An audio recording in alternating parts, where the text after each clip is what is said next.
আসসালামু আলাইকুম ওয়া রাহমাতুল্লাহি ওয়া বারাকাতুহু।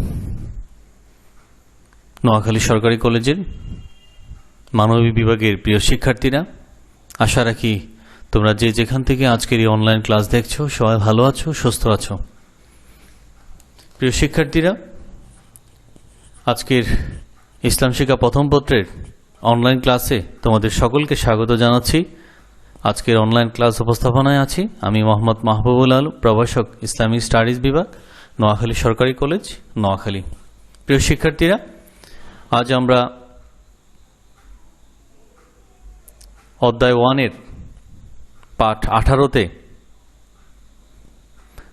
আমরা জ্ঞান বিজ্ঞানে মুসলমানদের অবদানের বিষয় সম্পর্কিত বিষয়টি নিয়ে আলোকপাত করছিলাম। এরই অংশ হিসেবে আজ আমরা জ্যোতির্বিদ্যায় মুসলমানদের অবদান সংক্রান্ত বিষয় সম্পর্কে তোমাদের সামনে তথ্যপূর্ণ বক্তব্য উপস্থাপনের আশা রাখছি। আর আজকের অনলাইন ক্লাসে তোমাদের সকলকে স্বাগত জানাচ্ছি। আজকের শিক্ষণফল, প্রিয় শিক্ষার্থীরা, আমরা প্রথমেই দেখি নেই আজ আমাদের জন্য শিক্ষণফলে কোন বিষয়টি অপেক্ষা করছে। আজকের শিক্ষণফল হচ্ছে জ্যোতির্বিদ্যায় মুসলমানদের অবদান সম্পর্কে তোমরা বিস্তারিত বর্ণনা করতে পারবে। জ্যোতির্বিজ্ঞান বিজ্ঞানের অন্যতম একটি শাখা। আমরা বিজ্ঞানে মুসলমানদের বিভিন্ন বিষয়ে অবদান নিয়ে আলোকপাত করছি। আজ আমরা বিজ্ঞানের গুরুত্বপূর্ণ একটি অংশ জ্যোতির্বিদ্যা আজ সম্পর্কে আমরা মুসলিম বিজ্ঞানীদের কালজয়ী অবদানের বিষয়গুলি আমরা জানব। জ্যোতির্বিদ্যায় মুসলমানদের অবদান। মহান রাব্বুল আলামিনের প্রেরিত গ্রন্থ মহাগ্রন্থ আল কোরআন, আল্লাহ পবিত্র কোরআনের ইরশাদ করেছেন, মা ফাররাতনা ফিল কিতাবি মিন শাই, এমন কিছু নেই যা কোরআনে উল্লেখ নেই। অর্থাৎ প্রত্যেকটা বিষয়ের সূক্ষ্মাতিসূক্ষ্ম বর্ণনা পবিত্র কোরআনে রয়েছে, কখনো স্পষ্ট, কখনো আবার সূক্ষ্মভাবে সেই বর্ণনাগুলি মহান রাব্বুল আলামিন আমাদের সামনে উপস্থাপন করেছেন। তেমনি বিজ্ঞানের একটা গুরুত্বপূর্ণ শাখা হচ্ছে জ্যোতির্বিদ্যা। সেই জ্যোতির্বিদ্যা সম্পর্কেও পবিত্র কোরআন গুরুত্বপূর্ণ নির্দেশনা প্রদান করেছে। আর এরই উৎসাহ উদ্দীপনায় মূলত মুসলমানগণ এই জ্যোতির্বিদ্যার প্রতি তাদের আগ্রহ এবং তাদের কৌতূহল অনেকাংশে বৃদ্ধি পায়। মুসলমানদের ধর্মীয় গ্রন্থ কোনো জ্যোতির্বিদ্যার আসলে মৌলিক কোনো জ্যোতির্বিদ্যার গ্রন্থ নয়।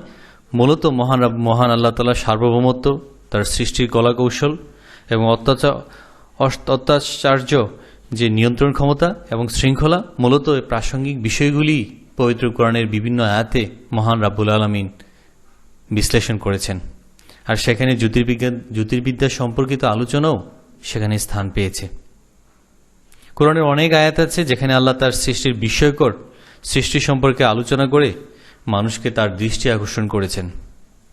শুধু তাই নয়, এসব ক্ষেত্রে তিনি সৃষ্টির গ্রহ নক্ষত্রের চারিত্রিক বৈশিষ্ট্য, এদের গতি প্রকৃতি এবং পৃথিবীর উপর এর প্রভাব সম্পর্কে মানুষ যেন আরও জ্ঞান অর্জন করে,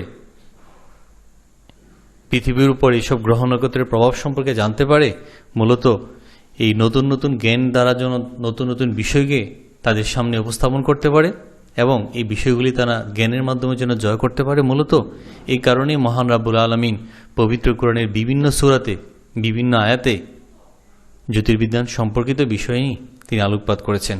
ফলে মুসলমানগণ এই আয়াত পবিত্র কোরআন পাঠের মাধ্যমে এই জ্যোতির্বিজ্ঞান সম্পর্কিত বিষয়গুলি অবগত হয় এবং ফলে তাদের জ্যোতির্বিদ্যায় বিভিন্ন ক্ষেত্রে অবদান রাখার ক্ষেত্রে তারা কালজয়ী এবং স্মরণীয় ভূমিকা রাখতে সক্ষম হন। সৌরজগৎ ও গ্রহ নক্ষত্রের গতি এবং পরিক্রমা সম্পর্কে মুসলমানরা আবিষ্কার করেন বহু বিচিত্র তথ্য। তারা পৃথিবীর আকার, অক্ষাংশের বিবর্তন, বিষুব অনুগমন সংক্রান্ত তথ্য তারাই উপস্থাপন করেন। গ্রহের তির্যক গতি সম্পর্কে প্রথম আল মাইমুন এবং বায়ুমণ্ডল সংক্রান্ত প্রতিফলন তথ্য আবুল হাসানি সর্বপ্রথম আবিষ্কার করেন।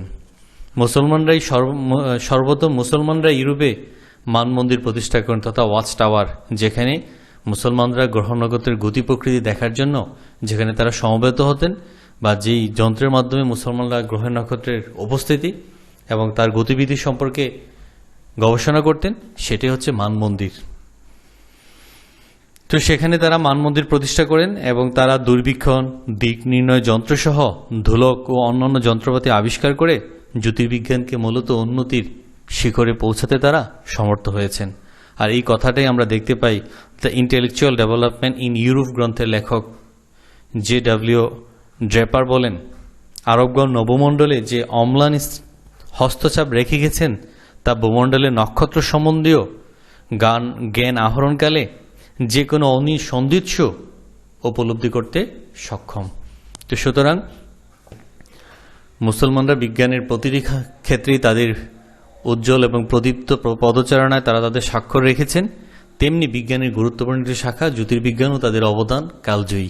তাই প্রিয় শিক্ষার্থীরা, তো এতক্ষণ আলোচনা করলাম যে মুসলমানগণ বিজ্ঞানের অপর শাখা ছেড়ে কেন জ্যোতির্বিজ্ঞানের প্রতি তাদের আগ্রহ কৌতূহল বৃদ্ধি পেয়েছে। তার বৃদ্ধি পাওয়ার একমাত্র কারণ মহান রাব্বুল আলামিন পবিত্র কোরআনের বিভিন্ন আয়াতে এই জ্যোতির্বিজ্ঞান সম্পর্কিত বিষয়গুলো নিয়ে আলোকপাত করেছেন। ফলে মুসলমানগণ পবিত্র কোরআন পাঠের মাধ্যমে এই জ্যোতির্বিজ্ঞান সম্পর্কিত রহস্য উদ্ঘাটনে তারা সমর্থ হন এবং তারা নিজেদেরকে জ্যোতির্বিদ্যায় প্রভূত অবদান রাখার ক্ষেত্রে তারা নিজেদেরকে বিবৃত করেন এবং এক্ষেত্রে তারা সফলতাও লাভ করেন। প্রিয় শিক্ষার্থীরা, এখন এক এক করে আমরা দেখছি কোন কোন বিজ্ঞানী, অনেক বিজ্ঞানী জ্যোতির্বিদ্যায় তাদের কালজয়ী অবদান রাখতে সক্ষম হয়েছেন।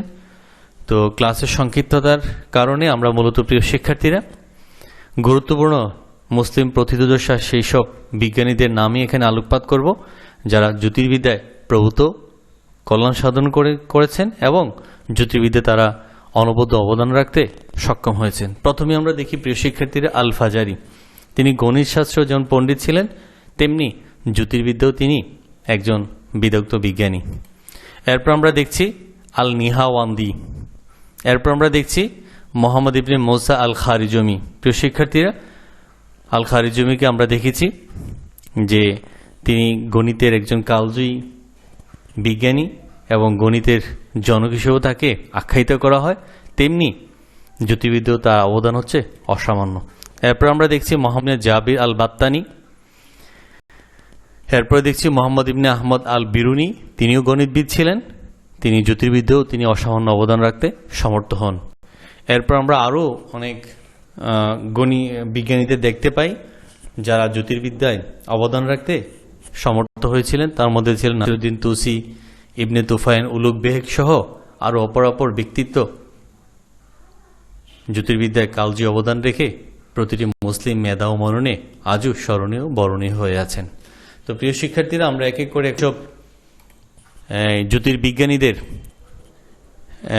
তথ্য উপস্থাপন করব যারা জ্যোতির্বিদ্যায় কালজয়ী অবদান রেখে জ্যোতির্বিদ্যাকে তারা সমৃদ্ধ করেছেন যুগোপযোগী এবং আধুনিক। প্রথমেই দেখি আমরা আল ফাজারি। খলিফা মনসুরের দরবারে বিখ্যাত জ্যোতির্বিজ্ঞানী ছিলেন মোহাম্মদ ইবনে ইব্রাহিম আল ফাজারি।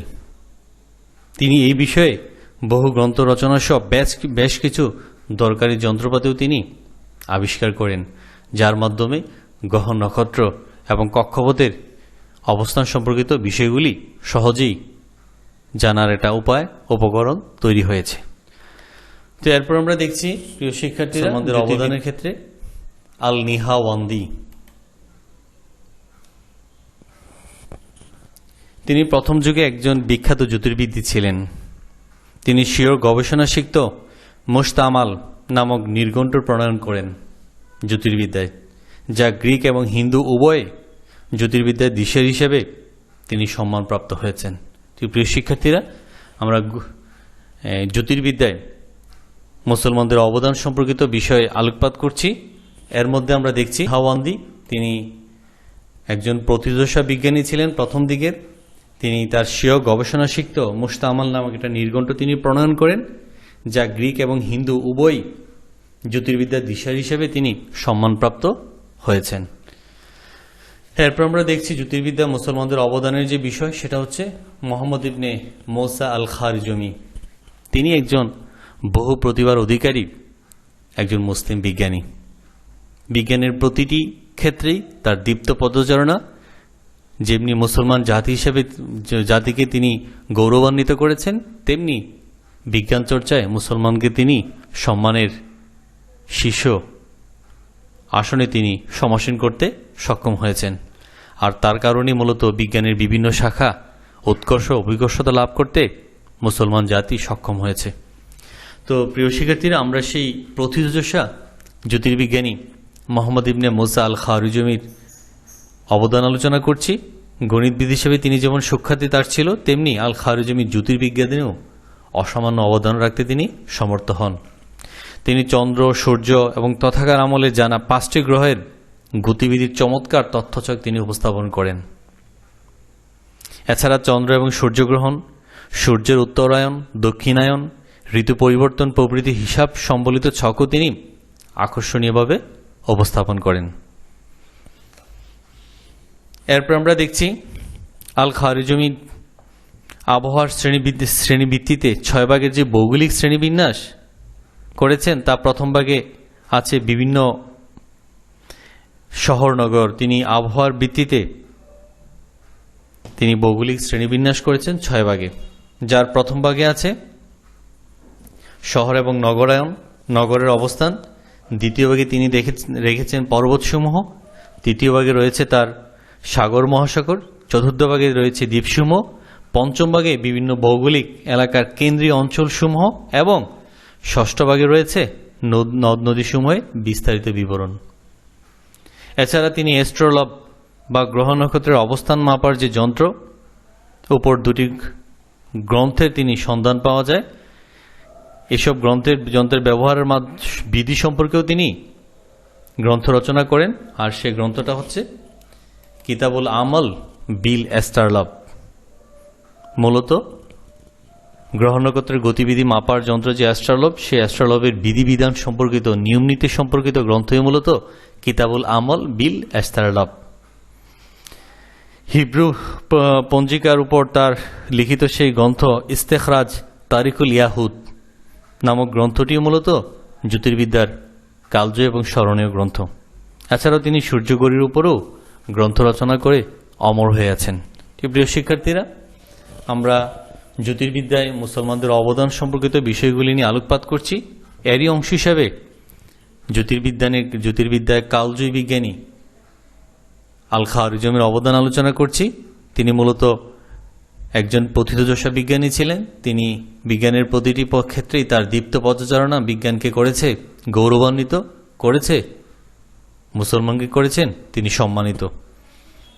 তিনি চন্দ্র, সূর্য এবং তথাকার আমলের তিনি প্রথম চন্দ্র, সূর্য সহ তখনকার আমলের যেই গ্রহের সন্ধান লাভ হয়েছিল, সেসব গ্রহের তিনি সচিত্র প্রতিবেদন তৈরি করেন, তথা চিত্রসহ সেসব গ্রহগুলির অবস্থান তিনি বিশ্ববাসীকে জানাতে সক্ষম হন। এছাড়াও তিনি চন্দ্র এবং সূর্যগ্রহণ, সূর্যের উত্তরায়ণ, দক্ষিণায়ন, ঋতু পরিবর্তন সংক্রান্ত যে বিষয়গুলি, সেই বিষয়গুলি তিনি চিত্রসহ মানুষের সামনে উপস্থাপন করেন এবং জ্যোতির্বিদ্যায় মুসলমানদের অবদানের বিষয়গুলি মূলত তিনি সুস্পষ্ট করে তোলেন। এছাড়া তিনি আবহাওয়ার শ্রেণীভিত্তিতে 6 ভাগের যে ভৌগোলিক শ্রেণীবিন্যাস করেছেন, এই শ্রেণীবিন্যাসে তিনি 6 ভাগে 6টা বিষয় তিনি সেখানে উল্লেখ করেছেন। সেখানে দেখিয়েছেন শহর নগরের অবস্থান, দেখিয়েছেন পর্বতের অবস্থান, সাগর মহাসাগর, দ্বীপসমূহ, ভৌগোলিক এলাকার কেন্দ্রীয় অঞ্চলসমূহ এবং দেখিয়েছেন পৃথিবীর নদীনালার সে বিস্তারিত বিবরণ। সুতরাং বিজ্ঞানের ক্ষেত্রে জ্যোতির্বিজ্ঞানে আমরা জ্যোতিষশাস্ত্র, অর্থাৎ গ্রহ নক্ষত্রের অবস্থানের জন্য যে অ্যাস্ট্রোলব যন্ত্র, সে অ্যাস্ট্রোলব যন্ত্র আবিষ্কার হয়েছে, কিন্তু এর ব্যবহার বিধি সম্পর্কিত তখনও মানুষের সুস্পষ্ট ধারণা ছিল না। আল খারুজমি প্রথম যিনি অ্যাস্ট্রোলব নিয়ম নীতি সম্পর্কিত তার ব্যবহার বিধি সম্পর্কিত গ্রন্থ রচনা করে মুসলিম মেধা ও মননে তিনি আজও অমর হয়ে আছেন। এছাড়াও তিনি হিব্রু পঞ্জিকার উপর তার ইস্তেখরাজ তারিকুল ইয়াহুদ নামক গ্রন্থটিও জ্যোতির্বিদ্যায় মুসলমানদের পথ চলার পাথে হিসেবে আজও নিরন্তর অনুপ্রেরণা দিয়ে যাচ্ছে। তো প্রিয় শিক্ষার্থীরা, মুসা আল খারুজমি মূলত একজন প্রথিতযশা কালজয়ী বিজ্ঞানী। তিনি জ্যোতির্বিদ্যায় অন্যান্য বিজ্ঞানের মতো তিনি জ্যোতির্বিজ্ঞানেও এবং গুরুত্বপূর্ণ অবদান রাখতে সক্ষম হয়েছেন এবং জ্যোতির্বিজ্ঞানকে তার অবদান অবদানের ফলে জ্যোতির্বিজ্ঞানও হয়েছে সমৃদ্ধ। তো যাক প্রিয় শিক্ষার্থীরা, এরপর আমরা দেখছি আরো যেসব বিজ্ঞানী অবদান রাখতে সক্ষম হয়েছে। এরপর আমরা দেখছি মোহাম্মদ ইবনে জারির আল বাত্তানি, জাবির আল বাত্তানি। তিনি একজন গণিতবিদ হিসেবেও তিনি মুসলিম বিশ্বে পরিচিত, তদ্রূপ তিনি একজন জ্যোতির্বিজ্ঞানী হিসেবেও বিশ্ববাসীর নিকট তিনি পরিচিত এবং বিখ্যাত। জ্যোতির্বিজ্ঞানের ইতিহাসে আল বাত্তানি হচ্ছে একটা উজ্জ্বল নক্ষত্র। তাকে মুসলিম বিশ্বের শ্রেষ্ঠ জ্যোতির্বিদও বলে আখ্যায়িত করা হয়। 877 থেকে 918 খ্রিস্টাব্দ পর্যন্ত তিনি রাক্কায় জ্যোতির্বিদ্যা সংক্রান্ত পর্যবেক্ষণ চালান। 877 থেকে 918 সাল পর্যন্ত তিনি রাক্কায় জ্যোতির্বিদ্যা সংক্রান্ত তিনি পর্যবেক্ষণ চালান। গ্রহ নক্ষত্র চন্দ্র সূর্য গতিবিধির উপর নিখুঁত এবং ব্যাপক গবেষণা কর্ম ছাড়া তিনি ছাড়া আর কোনো মুসলিম বিজ্ঞানী সম্পাদন করতে সক্ষম হননি। জ্যোতির্বিদ্যা তার যে বিখ্যাত অমর গ্রন্থ, সেই গ্রন্থটির নাম হচ্ছে কিতাবুল জিজ। কিতাবুল জিজ। এতে তিনি 901 খ্রিস্টাব্দ সনের 23 জানুয়ারি ও 2 আগস্ট সূর্য এবং চন্দ্রগ্রহণের কথা তিনি এই গ্রন্থে উল্লেখ করেন। তিনি তখন ছিলেন এন্টিওকে। তার কিতাবুল জিজ মধ্যযুগের জ্যোতির্বিদ্যা সংক্রান্ত শ্রেষ্ঠতম এবং কালজয়ী গ্রন্থ হিসেবে বিবেচিত। আর এই গ্রন্থই তাকে বিশ্বময় এবং প্রতিটি মুসলিমের মেধা ও মননে তিনি এখনও অমর হয়ে আছেন তার সে অমর গ্রন্থ কিতাবুল জিজের কারণে। প্রিয় শিক্ষার্থীরা, আমরা জ্যোতির্বিদ্যা মুসলমানদের অবদানের বিভিন্ন বিষয়গুলি, বিভিন্ন দিকগুলি তোমাদের সামনে আলোকপাত করছি। এরই ধারাবাহিকতায় আমরা আলোচনা করছি হযরত জাবির ইবনে আল বাত্তানি। তিনি মূলত একজন বহুমুখী গুণের অধিকারী একজন বিজ্ঞানী। বিজ্ঞানের মোসাল খারিজমের মতো তিনিও বিজ্ঞানের প্রতিটি ক্ষেত্রে তার দীপ্ত পদচারণায় তিনি বিজ্ঞানকে করেছেন সমৃদ্ধ এবং মুসলমান জাতিকে তিনি করেছেন গৌরবান্বিত। তাকে মুসলিম বিশ্বের শ্রেষ্ঠ জ্যোতির্বিজ্ঞানী হিসেবেও আখ্যায়িত করা হয়। তিনি দীর্ঘ সময় ধরে রাক্কায় জ্যোতির্বিদ্যা সংক্রান্ত বিষয় নিয়ে তিনি গবেষণা চালান এবং তিনি গ্রহ নক্ষত্র এবং চন্দ্র সূর্যের গতিবিধির উপর নিখুঁত কর্মযোগ্য পরিচালনা করেন, যা তার পূর্বে কেউ কখনো সে গবেষণা করতে সক্ষম হননি। এবং তার সেই গবেষণালব্ধ ফসল হিসেবে তিনি গ্রন্থ রচনা করেছেন কিতাবুল জিজ। এই জিজ গ্রন্থ মূলত জ্যোতির্বিদ্যার বাইবেল হিসেবে পরিচিত। এখানে তিনি তার গবেষণালব্ধ সমস্ত বিষয়গুলি তথ্য উপাত্ত সেখানে উপস্থাপন করেছেন এবং সে তথ্য উপাত্তগুলিকে তিনি বৈজ্ঞানিক প্রমাণ দ্বারা সেগুলিকে তিনি যথার্থভাবে মানুষের সামনে উপস্থাপন করতেও তিনি সক্ষম হয়েছেন। তিনি 901 খ্রিস্টাব্দ থেকে 23 জানুয়ারি এবং 2 আগস্ট চন্দ্র এবং সূর্যগ্রহণের কথা তিনি এই গ্রন্থে তিনি উল্লেখ করেন। তো সুতরাং কিতাবুল জুজ মধ্যযুগের জ্যোতির্বিদ্যা সংক্রান্ত গ্রন্থ হিসেবে সকল গ্রন্থের মধ্যে শ্রেষ্ঠতার তালিকায় আজও সবার উপরে। আর সেই গ্রন্থের কারণে তিনি বিশ্বময় জ্যোতির্বিদ্যা যারা চর্চা করেন তাদের কাছে তিনি এখনও আইডল হিসাবে পরিচিত। তো প্রিয় শিক্ষার্থীরা, এরপর আমরা দেখছি জ্যোতির্বিদ্যা যেসব মুসলিম বিজ্ঞানী অবদান রেখে স্মরণীয় বরণীয় হয়ে আছেন তাদের ক্ষেত্রে আমরা দেখছি মোহাম্মদ ইবনে আহমদ আল বিরুনি। আবু রায়হান আল বিরুনি পৃথিবীর সর্বকালের এক অন্যতম একজন শ্রেষ্ঠ বিজ্ঞানী। বিজ্ঞানের অনেকগুলো শাখায় তার মৌলিক অবদান রয়েছে। তিনি মৌলিক কিছু গ্রন্থ রচনা করে বিজ্ঞানের প্রতিটি শাখাকে তিনি সমৃদ্ধ এবং উৎকর্ষতায় তিনি তাদেরকে এই প্রত্যেকটা অবস্থানকে তিনি শানিত করেছেন। আর তার জ্যোতির্বিদ্যায় তার শ্রেষ্ঠতম গ্রন্থ হচ্ছে কানুনে মাসুদি। এই গ্রন্থের আলোচনায় জ্যোতির্বিজ্ঞানের বিভিন্ন সমস্যার মধ্যে তিনি অবলিকুইটি অব দ্য ইক্লিপটিক অর্থাৎ ক্রান্তীয় বৃত্তের সমস্যাগুলি তিনি তার প্রথম দৃষ্টি আকর্ষণ করতে সমর্থ হন। এছাড়া চন্দ্রের লম্বন বা প্যারালক্স অব দ্য মুন আলোচনার মধ্যেও তিনি প্রথম নিজ গণনারীতি অনুসরণ করে তিনি অগ্রসর হন। এছাড়া তিনি দাগ্রিমা রেখা অক্ষরেখা, সূর্যাস্ত, সূর্যোদয়, দিক নির্ণয়, গ্রহ নক্ষত্রের অবস্থান জ্ঞাপক সংজ্ঞা নির্ণয়ের তিনি অধিকাংশ সময় তিনি ব্যয় করেন।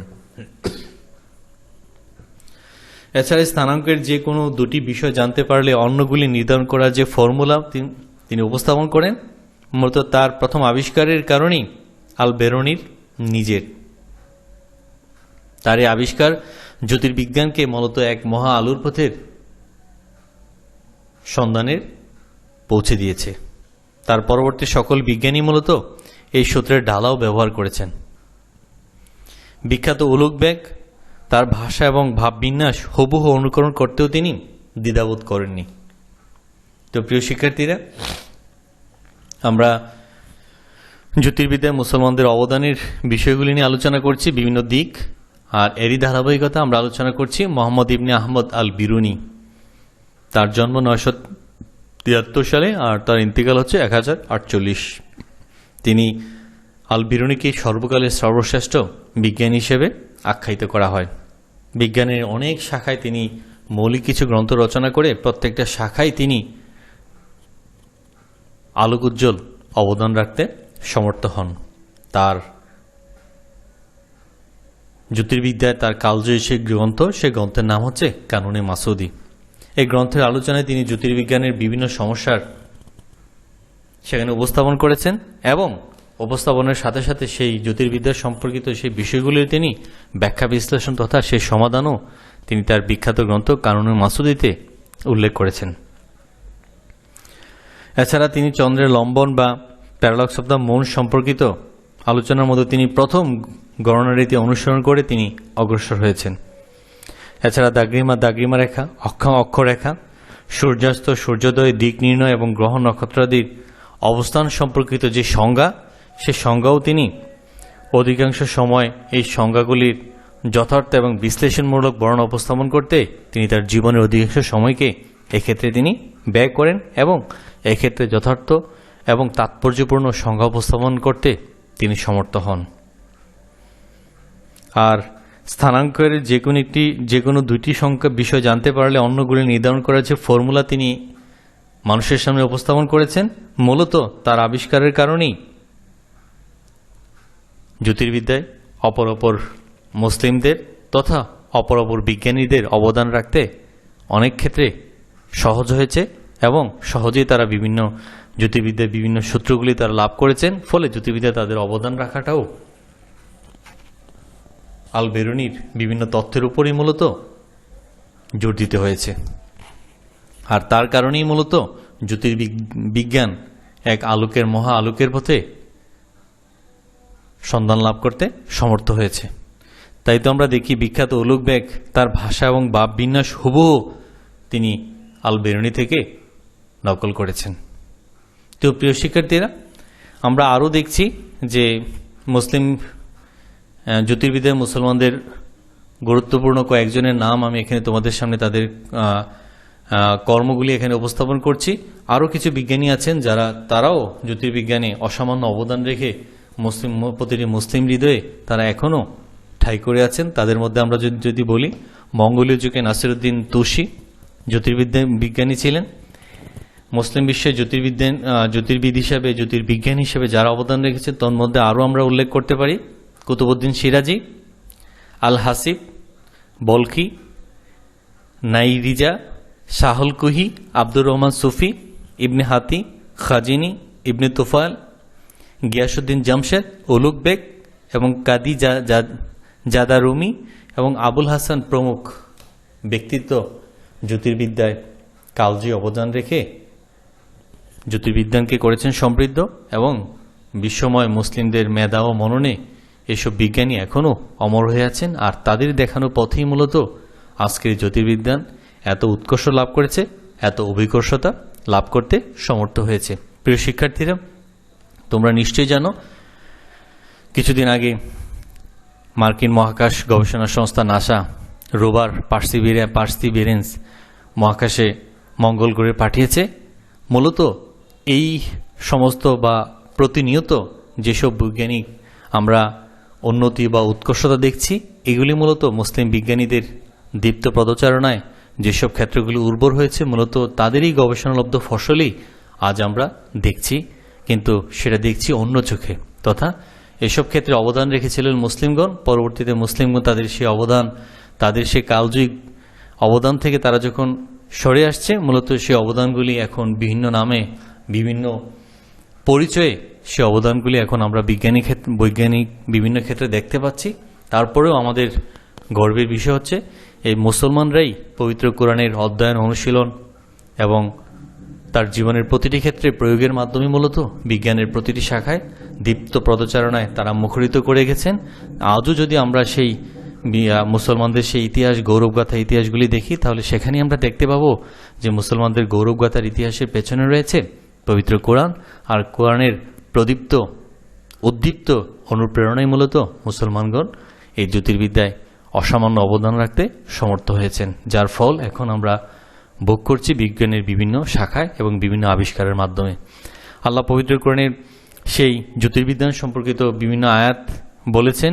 যেমন আমরা সূরা ইয়াসিনে কতগুলো আয়াতের কথা আমি যদি তোমাদের সামনে উপস্থাপন করি, তাহলে দেখি আমরা ওয়াশ-শামসু তাজরি লিমুস্তাকাররিন লাহা যালিকা তাকদীরুল আজিজিল আলিম। এরশাদ হচ্ছে, আর সূর্য সে তার নির্ধারিত গন্তব্যের দিকে ধেয়ে চলেছে, এটি তার প্রবল পরাক্রমশালী জ্ঞানী সত্তার নিয়ন্ত্রণ হিসেবেই। এরপর আল্লাহ ইরশাদ করেছেন, ওয়াল কামারা কাদ্দারনাহু মানাজিল হাত্তা আদা কাল অর্জুনিল কাদিম। আর চাঁদ তার জন্য আমি নির্দিষ্ট মঞ্জিল তথা কক্ষপথ নির্দিষ্ট করে দিয়েছি, সে অতিক্রম করে না, শেষ পর্যন্ত আবার সে খেজুরের শুকনা ডালের মতো হয়ে যায়। আমরা দেখি যখন চন্দ্র ওঠে তখন শুকনা খেজুর ডালের মতোই মনে হয়, যখন মাস শেষে আবার যখন চন্দ্র শেষের দিকে যায় তখন আমরা বড় থালার মতো, জলসানো রুটির মতোই তাকে আমরা দেখতে পাই। প্রিয় শিক্ষার্থীরা, আল্লাহ পবিত্র সূরা ইয়াসিনের 40 নম্বর আয়াতে ইরশাদ করেছেন। পরবর্তী আয়াতগুলি ছিল সূরা ইয়াসিনের 38, 39 এবং সর্বশেষ যে আয়াতে আল্লাহ ইরশাদ করেছেন সূরা ইয়াসিনের 40-এ, লা শামসি ইয়ামবাগি লাহা আন তুদরিকাল কামার ওয়ালা লাইলু সাবিকুন নাহারি ওয়া কুল্লু ফি ফালাকি ইয়াসবাউন। আল্লাহ ইরশাদ করেছেন, না সূর্যের ক্ষমতা আছে চাঁদকে ধরে ফেলার, না রাতের ক্ষমতা আছে দিনের অগ্রবর্তী হওয়ার, সবাই এক একটি কক্ষপথে সন্তরণ করছে। তো প্রিয় শিক্ষার্থীরা, এইসব রহস্যপূর্ণ আয়াতগুলিতে মূলত মুসলমানদেরকে জ্যোতির্বিদ্যায় বা বিজ্ঞানের বিভিন্ন শাখায় তাদের গবেষণা, তাদের অনুশীলন, তাদের চর্চা রাখার ক্ষেত্রে নিরন্তর এবং অফুরন্ত অনুপ্রেরণা এবং উৎসাহ জুগিয়েছে। আর যার প্রেক্ষিতেই এই মুসলমানরা তাদের জীবনের অধিকাংশ সময় এই বিজ্ঞান চর্চা নিজেদেরকে নিরত রেখেছেন এবং মুসলিম মেধা ও মননে আজও তাদের এই চিরস্মরণীয় কর্মের জন্য মুসলমানদের কাছে আজও স্মরণীয় এবং বরণীয় হয়ে আছেন। তাদের এই কর্মের কারণে মূলত আজ আমরা বিজ্ঞানের সুফল ভোগ করছি। বিজ্ঞানের উৎকর্ষতা, অভিকর্ষতা যাই বলি, মূলত তাদের হাতে গড়ি হওয়ার কারণেই মূলত আজকের বিজ্ঞানের এই অবিশ্বাস্য বিজয়যাত্রা, জয়যাত্রা আমরা দেখতে পাচ্ছি। যাই হোক প্রিয় শিক্ষার্থীরা, আমরা পরবর্তী ক্লাসে আমরা বিজ্ঞানের মুসলমানদের আরও একটু বিষয় নিয়ে আমি তোমাদের সামনে উপস্থিত হওয়ার আশা রাখছি। তো সেই প্রত্যাশায় তোমরা সবাই ভালো থাকো, সুস্থ থাকো এবং যে বিষয়গুলি প্রতিনিয়ত ক্লাস আলোচনা হচ্ছে বিভিন্ন বিষয়, তোমরা এই ক্লাসগুলি দেখো, সাথে সাথে তোমাদের যে বইয়ের সাথে মিলিয়ে নাও এবং প্রতিদিন প্রতিটি ক্লাসের পড়াই তোমরা যদি তোমাদের বইয়ের সাথে মিলিয়ে নিতে পারো, তাহলে তোমরা সবসময় লেখাপড়ার সাথেই থাকবে এবং তোমাদের মন ও ভালো থাকবে, পড়ালেখার প্রতি আগ্রহ জাগবে। এবং আশা করি অনলাইনের যে ক্লাসগুলি হচ্ছে এগুলি তোমাদের অন্ততপক্ষে তোমাদের বাসায় যে একঘেয়েমি, সেই একঘেয়েমি ভাবটাকেও তোমাদের দূর করতে এবং কিছু জানার ক্ষেত্রেও তোমাদেরকে অনেক বেশি উৎসাহিত করবে, অনুপ্রাণিত করবে। তো সেই প্রত্যাশায় আজ এ পর্যন্তই। আল্লাহ হাফেজ। আসসালামু আলাইকুম ওয়া রাহমাতুল্লাহি ওয়া বারাকাতুহু।